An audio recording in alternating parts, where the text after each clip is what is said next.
এবার জ্বালানি পরিস্থিতি নিয়ে জানবো। পটুয়াখালী থেকে যুক্ত হচ্ছেন সহকর্মী আব্দুল আলিম খান। আলিম, একটু জানাবেন, জ্বালানি তেলের সংকট তো প্রকট ছিল বেশ কিছুদিন, আহ, কয়েকদিন যাবৎ ভোগান্তি কমে আসছে। পটুয়াখালীর চিত্র কি?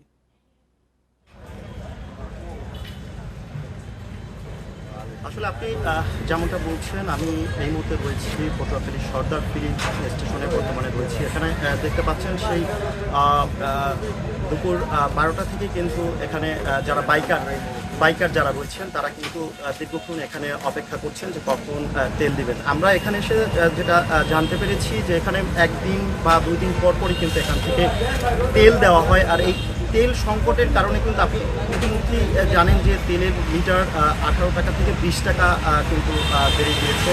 অক্সিজেন পেট্রোলে কিন্তু দাম বেড়ে গিয়েছে। তো পটুয়াখালী আপনাকে একটু জানিয়ে রাখতে চাই যে অন্যান্য যে বিভাগগুলো রয়েছে, অন্যান্য যে জেলাগুলো রয়েছে তার তুলনায় কিন্তু পটুয়াখালীতে লোকাল বাস বা গণপরিবহন যে রয়েছে কিন্তু ভাড়া কিন্তু এখন পর্যন্ত তারা বৃদ্ধি করেনি। আমি বাস মালিক সমিতির যিনি সভাপতি রয়েছেন তার সাথে এই ব্যাপারে কথা বলেছি। তিনি জানিয়েছেন যে কোনো ধরনের তারা কিন্তু এই যে তেলের বৃদ্ধি হওয়ার কারণেও কিন্তু আসলে তারা গণপরিবহনে ভাড়া বাড়ায়নি।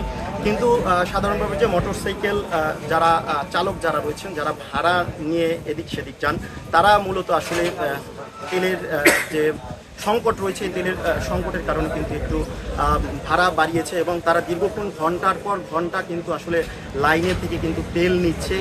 এখানে আমরা যারা বাইকার যারা রয়েছেন, যারা আসলে মোটরসাইকেল ভাড়া এদিক সেদিক যান বা মানুষ বহন করেন, আমরা এখানে তাদের সাথে কথা বলেছি। তারা কিন্তু দীর্ঘক্ষণ লাইনে দাঁড়িয়ে কিন্তু 2 থেকে 3 ঘন্টা কিন্তু লাইনে দাঁড়িয়ে থাকার পর কিন্তু এখান থেকে তেল সংগ্রহ করে এবং তেল সংগ্রহ করার পরে এখান থেকে কিন্তু স্বাভাবিকভাবে 200 থেকে 500 টাকার মধ্যে তারা তেল পায়।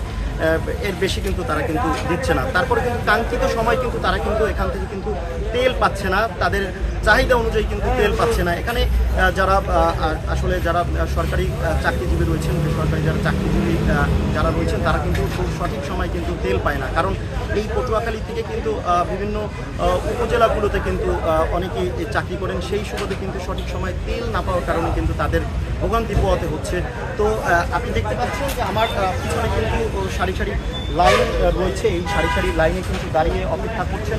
কিছুক্ষণ আগেই কিন্তু আমরা দেখতে পেয়েছি যে তেলের একটি তেল নিয়ে কিছুক্ষণ আগে একটি